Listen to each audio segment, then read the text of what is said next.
नमस्कार। श्री राम पीजी महाविद्यालय 17 आरबी रायसेनगर के यूट्यूब प्लेटफॉर्म पर आपका स्वागत है। मैं JR कड़ेला। आज अपने ज्योग्राफी की क्लास में बात कर रहे हैं BA फर्स्ट ईयर प्लस में BA BEd फर्स्ट ईयर और MA प्रीवियस के ऊपर बात कर रहे हैं। देखिए, हमारी जो पिछली क्लास थी उस क्लास में हमने बात की थी चट्टानों के बारे में। चट्टानों के प्रकार, चट्टानें कितने प्रकार की होती है, चट्टानें क्या होती है, किस प्रकार से वो रूपांतरित हो सकती है। और चट्टानों का जो मैंने वीडियो डाला है मेरी प्लेलिस्ट में, जाके आप पूरा वीडियो देखिए ताकि चट्टान जो है आपको समझ में आए। और अगर कोई भी आपकी समस्या हो तो आप कमेंट बॉक्स में उसको लिख के बताइए। इसके अलावा जो हमारी ये महाविद्यालय जो शिक्षा है, इसके साथ साथ हमारी ये जो मैं जो आपको पढ़ाने जा रहा हूँ, ये एक कंपटीशन के उद्देश्य से भी बहुत ही कारगर सिद्ध हुई है। और आप इस क्लास को ज़्यादा से ज़्यादा सब्सक्राइब करें और उस पर उसको शेयर करें। और अगर कोई भी समस्या हो तो कमेंट करें ताकि हम अपनी गुणवत्ता को सुधार सकें। और आपके सामने जो हम वीडियो डालते हैं, हमारी जो टेक्निकल टीम है जो है वो पूरी एक बहुत ही एक हम मिशन के साथ काम कर रही है ताकि हमारा जो भी योजना है वो सफल हो सके। देखिए, आज हम क्लास की बात करते हैं। आज जो हमारी क्लास होने जा रही है वो BA फर्स्ट ईयर प्लस में BA BEd जो 4 ईयर की है उसमें फर्स्ट ईयर और प्लस में MA प्रीवियस।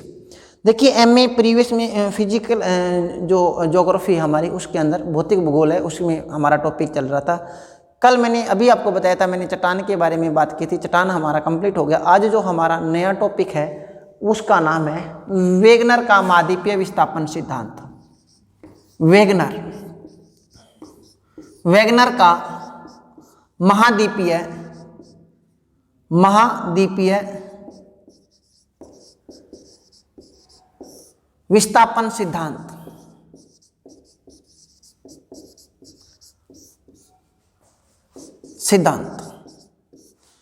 देखिए, वेगनर का महाद्वीपीय विस्थापन सिद्धांत। सबसे पहले हम बात करते हैं महाद्वीपीय विस्थापन के ऊपर बात करते हैं।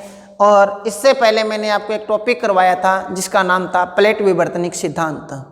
मैंने बताया था प्लेट विवर्तनिक जो सिद्धांत है वो भूकंप की जो हम अध्ययन करते हैं, ज्वालामुखी का जो अध्ययन करते हैं, वेगनर का महाद्वीपीय विस्थापन सिद्धांत करते हैं, उसमें बहुत ही बड़ा उसका अहम रोल है। प्लेट विवर्तनिक सिद्धांत में मैंने बताया था कि हैरी हेस जो है वैज्ञानिक 1962 में उसने अपना सिद्धांत पेश किया था। इससे पहले जो सिद्धांत तो आया था वो किस पर्पज से आया था या किस के काम से आया था, ये इसी वेगनर के महाद्वीपीय विस्थापन सिद्धांत पर जब काम कर रहे थे तो उसी से संबंधित है वो प्लेट विवर्तनिक सिद्धांत है। पहले ये वेगनर का महाद्वीपीय विस्थापन सिद्धांत आया, इसी बात से वेगनर के महाद्वीपीय विस्थापन सिद्धांत से हमने प्लेट विवर्तनिक सिद्धांत की खोज की।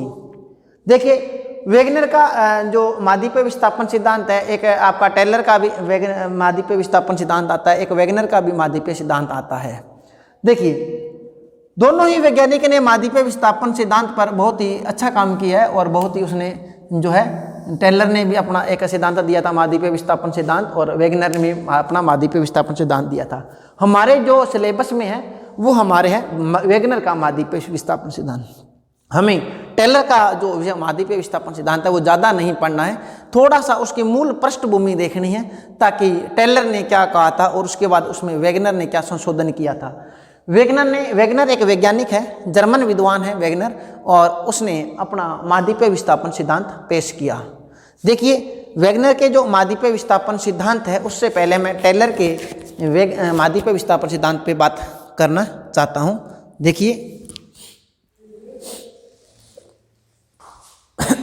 देखिए, अपने प्रवाह सिद्धांत के ऊपर बात कर रहे थे वेगनर के। उसमें सबसे पहले मैंने बताया है कि जो प्रवाह संबंधित जो सिद्धांत है उसका प्रथम जो प्रयास किया है वो 1858 में एंटोनियो श्नीडर है, उसने सबसे पहले इस पे प्रवाह सिद्धांत के ऊपर प्रयास किया था। प्रवाह सिद्धांत के ऊपर सबसे पहले जो काम प्रयास किया था, लेकिन उन्होंने अपना सिद्धांत पेश नहीं किया था। उसके बाद देखिए F.B. Taylor, F.B. टेलर है जो मैंने टेलर के बारे में बता रहा था। F.B. टेलर जो है ये महाद्वीपीय प्रवाह सिद्धांत दिया था। इसने महाद्वीपीय विस्थापन नहीं दिया, इसने महाद्वीपीय प्रवाह मैंने आगे चलना महाद्वीपीय प्रवाह सिद्धांत दिया था 1908 में। 1908 ईस्वी में अपना इन्होंने सिद्धांत दिया था, इसका प्रतिपादन किया था और 1910 में जाके ये प्रकाशित हुआ था, लोगों के प्रकाश में आया था, लोगों ने इसको देखा था। तो 1910 में, 1908 में इसने स्थापित किया था और 1910 में ये प्रतिपादित हो गया। और जो टेलर जो महोदय है, टेलर महोदय ने इसने क्या किया था, ट्रसरी काल की जो युग की चट्टानें हैं, ट्रसरी काल की, ट्रसरी युग की जो मोड़ नवीन मोड़दार पर्वतों है उनकी व्याख्या की थी कि वो किस प्रकार से बने हैं। देखिए आपको मैंने पहले बहुत बार बता दिया कि ये जो है ये टेलर ने दिया था। टेलर ने क्या बताया था कि पहले पृथ्वी थी और पृथ्वी के चारों ओर पूरा दो भाग थे। एक पृथ्वी का ऊपरी भाग था जिसका नाम था लॉरेशिया और एक निचला भाग था जिसका नाम था गोंडवाना लैंड। पृथ्वी दो भागों में थी।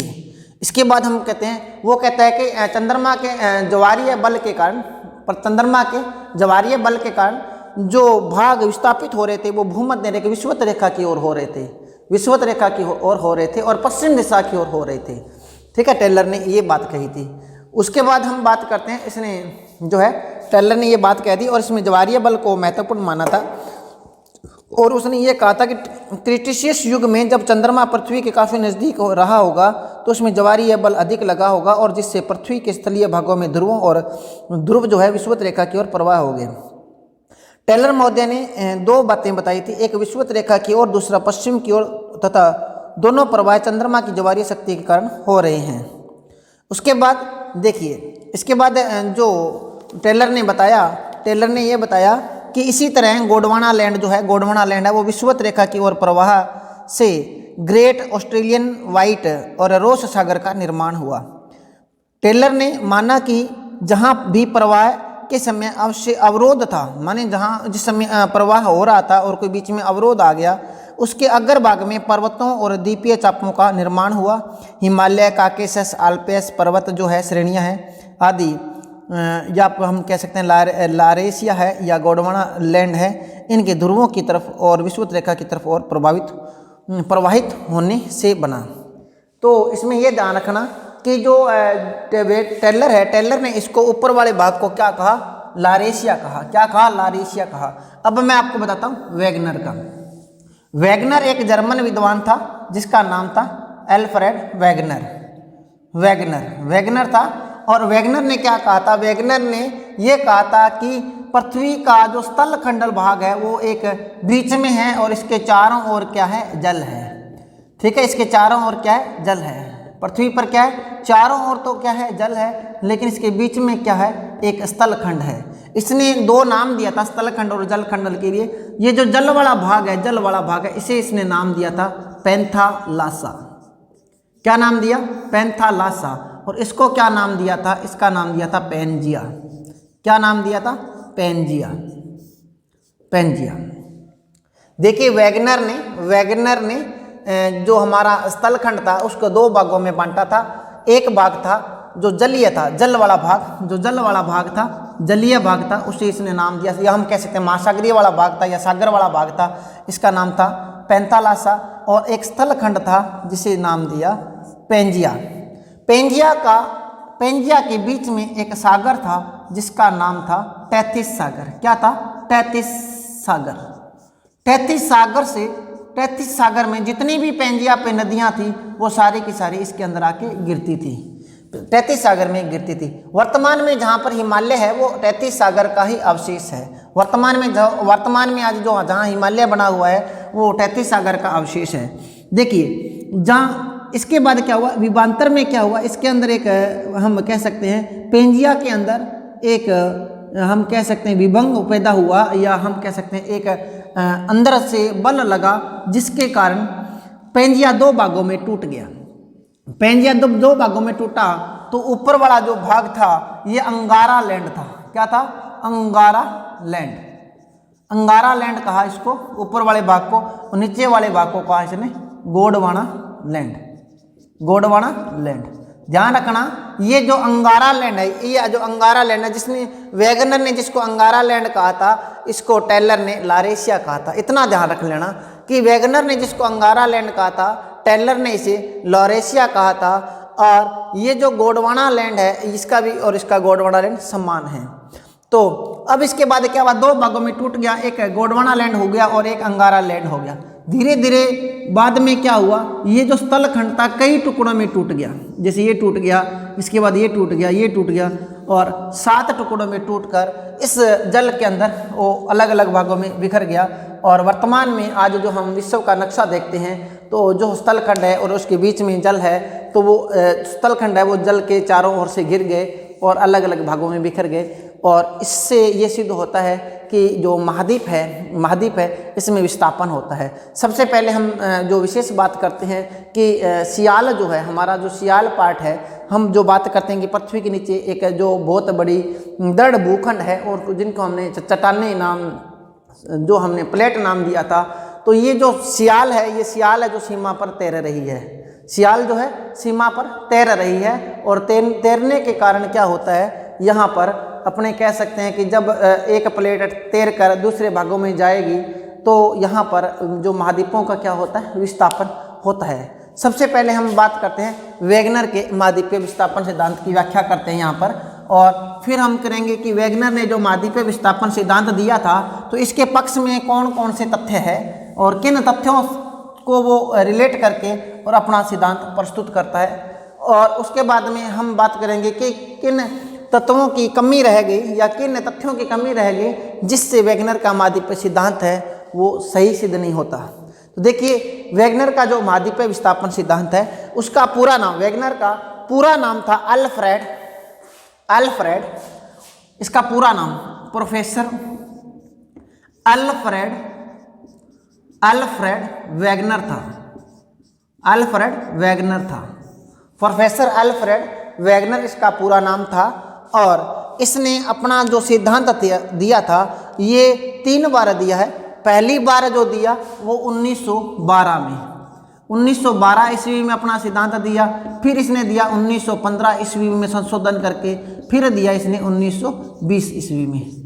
ठीक है, तो इसने अल्फ्रेड जो वैगनर है, इसने सर्वप्रथम जो अपना सिद्धांत दिया वो 1912 में दिया, और इसके बाद इसमें विवेचन किया 1915 और 1920 में।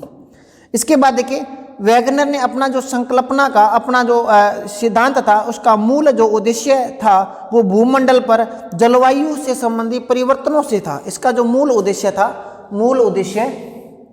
इसका जो मूल उद्देश्य था स्थल मंडल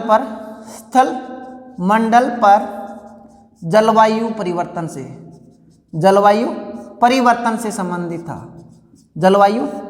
से संबंधित था। स्थल मंडल पे ये जलवायु परिवर्तन के बारे में अपना काम कर रहे थे, और तो उस समय ये जलवायु परिवर्तन के ऊपर काम कर रहे थे और उस पर विवेचना करना था। जलवायु शास्त्र, वनस्पति शास्त्र और भूगर्भ शास्त्रों के प्रमाण के आधार पर, ठीक है, वनस्पति शास्त्र, भूगर्भ शास्त्र और जो हमारा जलवायु शास्त्र है, इसके प्रमाणों के आधार पर माना कि कार्बोनिक फेरस युग की बात है। अभी मैं वैगनर के महाद्वीपीय विस्थापन सिद्धांत की बात कर रहा हूँ। माना कि वैगनर ने क्या माना, जो हमारा प्राणी शास्त्र था और हमारा भूगर्भ शास्त्र था, इसके आधार पर माना कि जो कार्बोनिक फेरस युग था, कब की बात कर रहा हूँ मैं, कार्बोनिक फेरस युग की, कि कार्बोनिक जो फेरस युग था, इस कार्बोनिक फेरस युग में मैं यहाँ लिख रहा हूँ कार्बोनिक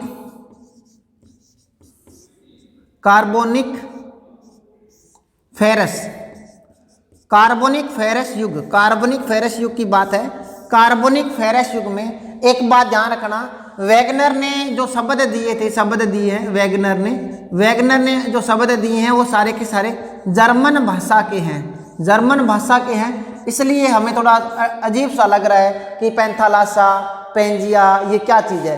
तो ये वहाँ के जर्मन भाषा के शब्द है। और जिस प्रकार अपने यहाँ कह दें कि अब जर्मन वालों को क्या पता कि गंडा क्या होता है, अपने पंजाबी जो लोग वही जान सकते हैं ना गंडा क्या होता है, प्याज को गंडा कहते हैं। तो जर्मन में अपने को पता नहीं है, लेकिन जर्मनी भाषा के वो शब्द है, जर्मन भाषा के शब्द है, जैसे पेंजिया हो गया, पेंतालासा हो गया, अंगारा लैंड हो गया, गोडवाना लैंड हो गया, जिसने जर्मन भाषा के लिए यूज किया था। तो सबसे पहले हम बात कर दें कि वेगनर ने ये बताया था कि जो हमारा कार्बोनिक फेरस युग था, कार्बोनिक फेरस युग में समस्त जो आज हमें बिखरा हुआ विश्व के नक्शे पे उत्तरी अमेरिका कहीं है, दक्षिणी अमेरिका कहीं है, अफ्रीका किधर ही है, लटक रहा है, एशिया जो महाद्वीप है वो अलग है, ऑस्ट्रेलिया पानी में तैर रहा है। ये जो कार्बोनिक फेरस युग में, जब वेगनर कह रहा है कि कार्बोनिक जो फेरस युग था, ये जो पूरे के पूरे स्थलखंड जो बिखरे हुए हैं और बीच में इनके महासागर बने हुए हैं, कहीं सागर बने हुए हैं, तो ये ऐसा नहीं था। कार्बोनिक फेरस युग में क्या था, कार्बोनिक फेरस युग में जो स्थलखंड थे वो सारे के सारे इकट्ठे थे। कार्बोनिक फेरस युग में क्या थे, जो हमारे स्थलखंड थे वो सारे के सारे इकट्ठे थे और सारे के सारे स्थलखंड एक साथ थे, और जो जल था वो पृथ्वी के चारों ओर था। ठीक है, तो हम ये कह सकते हैं कि ये हमारे स्थलखंड यहाँ थे, ये थे, इनको कहते हैं स्थलखंड। तो ये हमारा स्थलखंड था और इसके चारों ओर पानी था, इसके चारों ओर क्या था, जो वर्तमान में आज महासागर दिखाई देते हैं, ये स्थलखंड की ओर थे। ये है महासागर, महासागर थे। और बात कब की हो रही है, कार्बोनिक फेरस युग की। आगे हम बात करते हैं कार्बोनिक फेरस में, आगे देखिए, हो गया स्थलखंड था, और वेगनर ने इस स्थलखंड का, अभी मैंने पहले भी बता दिया था, इस वेगनर ने इस स्थलखंड को जर्मन भाषा में नाम दिया पेंजिया। क्या नाम दिया, पेंजिया, पेंजिया। और इस महासागरीय वाले भाग को दिया था, भाग को नाम दिया था पेंथालासा। ये नाम याद रखना आपको, पेंथालासा और पेंजिया। अब हम इसको हटा देते हैं, महासागर को और स्थलखंड को। अब आप इतना याद रहना चाहिए कि पेंजिया जो है वो स्थलखंड है, लैंड वाला है, और जबकि सी का जो पार्ट है वो क्या है, पेंथालासा है। इसके बाद हम बात करते हैं, देखिए पेंजिया, पेंथालासा है, वो पेंजिया के चारों ओर एक विशाल जल था जिसका नामकरण पेंथालासा था। पेंजिया सियाल सीमा निफे से बना हुआ था। पेंजिया जो था स्थलखंड था, और ये सियाल सीमा, जैसे पृथ्वी का आंतरिक भाग की संरचना की बात करते हैं तो ये सियाल सीमा निफे से बना हुआ था, और सियाल सीमा निफे से बना हुआ था। आगे इसका उत्तरी भाग जो था, इसका उत्तरी जो भाग था इसे, ठीक है, इसका जो उत्तरी भाग था इसे अंगारा लैंड कहा जाता है। ठीक है, इसका जो उत्तरी भाग था पेंजिया का, पेंजिया के दो भाग थे, हमने पहले बता दिया, इसको पेंजिया था, ये हमारा पेंजिया था। और इस पेंजिया में क्या थे, जितनी भी नदियां थी वो एक यहाँ पर छोटा सा सागर था जिसका नाम था तैतीस सागर। पेंजिया की जितनी भी नदियां आती थी वो सारी की सारी तैतीस सागर में गिरती थी। और फिर क्या हुआ कालांतर में कि यहाँ पर इसके जो पृथ्वी के अंदर से भूगर्भिक हलचलें हुई, हलचलें होने से इसके अंदर एक दरार पैदा हो गई पेंजिया में एक दरार पैदा हो गई, और ये जो पानी था इसके बीच में आ गया। ठीक है, पानी बीच में आ गया, और अब इसके दो टुकड़े हो गए, इस दो टुकड़े पेंजिया के दो टुकड़े हो गए। ऊपर वाले को कहते हैं अंगारा लैंड, अंगारा लैंड, और इसको कहते हैं गोडवाना लैंड। क्या कहते हैं, गोडवाना लैंड। इसको हम अंगारा लैंड को हम लारेशिया भी कह सकते हैं, लारेशिया। लेकिन लारेशिया जो अंगारा लैंड को लारेशिया जो यूज किया था वो टेलर ने किया था, दो भागों में बिखर गया। अंगारा लैंड और गोडवाना लैंड दो भागों में था। इसके बाद हम बात करते हैं, देखिए पेंजिया जो है इसका उत्तरी भाग था लारेशिया और दक्षिणी भाग था गोडवाना लैंड। आगे चलकर पेंजिया के विभाजन हो गया, स्थल भाग एक दूसरे से दूर होकर अलग हो गए। परिणाम स्वरूप महाद्वीपों और महासागरों के वर्तमान स्वरूप अस्तित्व में आ गए। ठीक है, तो इसमें कई टुकड़े हो गए, ये पहले दो टुकड़े में हुआ, फिर आगे ये कई टुकड़ों में, फिर इसका और टुकड़ा हो गया, फिर इसका और टुकड़ा हो गया, फिर यहाँ भी टुकड़ा हो गया, फिर ये टुकड़ा हो गया, फिर ये टुकड़ा हो गया, ऐसे कई टुकड़े हो गए। ठीक है, तो वर्तमान समय में आज आप महाद्वीप देख रहे हो वो अस्तित्व आ गया था। अब देखिए फिर आगे देखिए भूगर्भिक, देखिए इसमें उसने अपने मत दिए हैं, जैसे भूगर्भिक संरचना है, पर्वतों का जो क्रम है उसमें समानता है, जिगजाग फिट है, उसने कई अपने मान्यता तर्क दिए हैं। वैगनर ने बताया कि प्रवाह जो बल था, जो इसका प्रवाह बल था वो विषुवत रेखा की ओर था और गुरुत्व बल था। प्लवनशीलता बल के कारण महाद्वीप जो है वो पश्चिम की ओर थे और इसमें से पश्चिम की ओर प्रवाह सूर्य और चंद्रमा के ज्वारीय बल के कारण था। देखिए इसमें क्या था, वैगनर ने प्रवाह बल विषुवत रेखा की ओर, जो विषुवत रेखा की ओर जो बल माना था वो गुरुत्व बल और प्लवनशीलता का बल। देखिए इसमें दो प्रकार के बल लगे थे, दो प्रकार के बल। एक है विषुवत रेखा की ओर बल, विषुवत रेखा की ओर बल जो लगा वो लगा गुरुत्व व प्लवनशीलता के बल के कारण, प्लवनशीलता बल के कारण समझ गए। तो हमारा विषुवत रेखा की ओर जो प्रवाह हुआ था, विषुवत रेखा की ओर जो प्रवाह हुआ था महाद्वीपों का, उसमें जो मूल रीजन था, मूल जो कारण था वो क्या था, वो मूल रीजन था हमारा कि इसके अंदर क्या था, गुरुत्व बल और जो हमारा प्लवनशीलता का बल था वो मूल था। ठीक है, मूल था। और जो महाद्वीप पश्चिम दिशा की ओर गए, देखिए ये तो विषुवत रेखा की ओर गए, ये तो हमारी भूमध्य रेखा की ओर है। अब पश्चिम दिशा की ओर प्रवाह हुआ, पश्चिम दिशा की ओर जो प्रवाह हुआ हमारा, देखिए दो तरह के थे, एक तो विषुवत रेखा की ओर आए जितने भी महाद्वीप थे, एक तो विषुवत रेखा की ओर आए, और जो विषुवत रेखा की ओर आ रहे थे वो पश्चिम की ओर चल के आ रहे थे, पश्चिम की ओर आ रहे थे। तो जो महाद्वीपों का विषुवत रेखा की ओर प्रवाह हो रहा था ये गुरुत्व और प्लवनशीलता बल के कारण हो रहा था, जबकि हमारा पश्चिम दिशा की ओर जो महाद्वीपों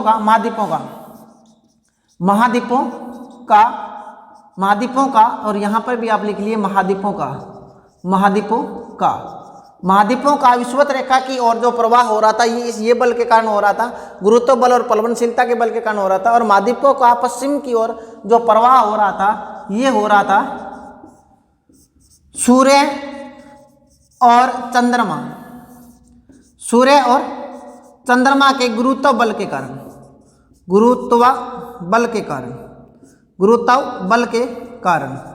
ठीक है, गुरुत्व बल के कारण हो रहा था।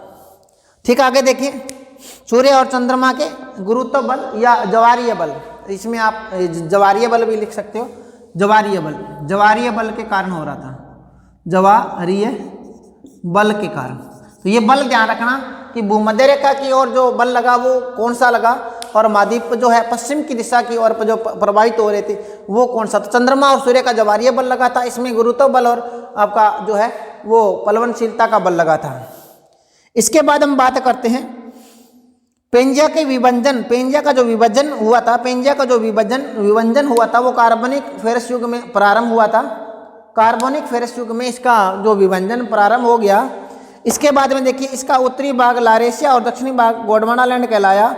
इसके बीच में मैंने बताया था पहले, एक बीच में क्या था, तैतीस सागर था, इसके बीच में तैतीस सागर था और इसे तैतीस का खुलना भी कहा जाता है। जुरेसिक युग में गोंडवाना लैंड का विभजन हो गया। अब देखिए कार्बनिक फेरस युग में किसका विभजन हुआ, इस पूरे का पेंजिया का विभजन हुआ, और जुरेसिक युग में इस गोंडवाना लैंड का हुआ। जुरेसिक युग में गोंडवाना लैंड का विभजन हुआ, गोंडवाना लैंड का विभजन हो गया। तो जुरेसिक युग में गोंडवाना लैंड का विभजन हुआ, जबकि जो हमारा कार्बनिक फेरस युग में पेंजिया का विभजन हुआ। इसके बाद में देखिए जुरेसिक युग में हो गया, जिससे गोंडवाना लैंड का जो विभजन हुआ, इससे भारत, मेडागास्कर, ऑस्ट्रेलिया, अंटार्कटिका, ठीक है, गोंडवाना लैंड से अलग हुए। भारत का जो प्रायद्वीपीय भाग है वो भी इसी का हिस्सा है। और हिंद महासागर, प्रायद्वीपीय भारत के उत्तर की ओर प्रवाहित होने से हिंद महासागर बना। अमेरिका का जो पश्चिमी तट है और वहाँ एस आकार का एक अमेरिका का पश्चिमी तट की ओर प्रवाहित होने से जो हमारा एस आकार का जो अंध महासागर बना। ऊपर जो आर्कटिक महासागर है उसका जो निर्माण हुआ वो उत्तरी ध्रुव के हटने के कारण हुआ। पैंथालसा पर कई दिशाओं से प्रहार के कारण आकार सिकुड़ता गया और अवशिष्ट रूप में प्रशांत महासागर बना। यह स्थल और जल का वर्तमान रूप प्लायोसीन युग तक पूर्ण हुआ। ये सारा का जो घटनाक्रम हुआ ये प्लायोसीन युग तक कंप्लीट हुआ। सीमा का प्रवाह में आए रुकावटों के कारण महाद्वीपों के किनारे परवलित पर्वतों का निर्माण हो गया और समुद्री किनारों पर समुद्री चाप का निर्माण हो गया और कई जगह स्थिरता भी आई। इसके बाद जो है इस सिद्धांत के ऊपर स्थल सेतु महाद्वीपीय भाग में एक दूसरे से स्थल सेतुओं का संलग्न थे। 1929 में ग्रेगरी नामक विद्वान ने इस मत को प्रतिपादन किया। डाना महोदय ने भी अपना सिद्धांत दिया था 1846 में।